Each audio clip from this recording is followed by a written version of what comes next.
Hey guys, Ed Diaz here with Bank Home Loans. So, wow, here we are, almost mid-February 2015.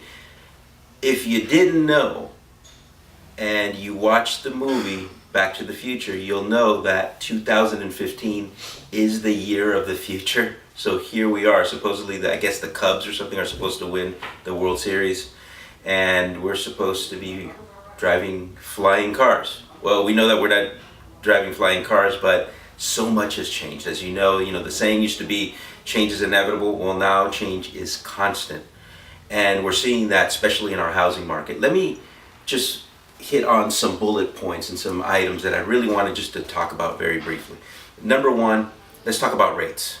I do not think the rates are going to skyrocket. Yes, recently they've been going up. They really have nowhere to go but up. But the question is, how up are they going to go and how quickly? I don't think they're going to skyrocket into the sixes or anything like that anytime soon, meaning in the next 18 to 24 months. However, we are going to start to see them starting to inch up. Now, you know that even a quarter point increase in the rate, even though it doesn't seem like much, with these housing prices that we're seeing, it does make a substantial difference when it comes to your mortgage payment. So you do want to be proactive. Step number one is know your numbers. Very important that before you even start going on Zillow or Trulia or Redfin or whatever portal you're going to, that you know your numbers. Get pre-approved. Whether it's with me, I'd love to sit down with you and chat with you and work out what your affordability number is. Let me also be clear about that this is not about getting pre-approved. It's really about finding out what your affordability number is. And why do I say it that way? I say it that way because you want to make sure that you can actually afford the house, that you're not left house poor, meaning you can't even get a cup of coffee after you buy the house. Because there's two sides to the real estate coin. One is getting in, meaning buying the property, and two is staying in. And I would say that staying in is probably the most important side of that coin. So we want to do it right. And when you do the numbers, the nice thing is that the numbers don't lie. You want to make sure that you can actually afford that property.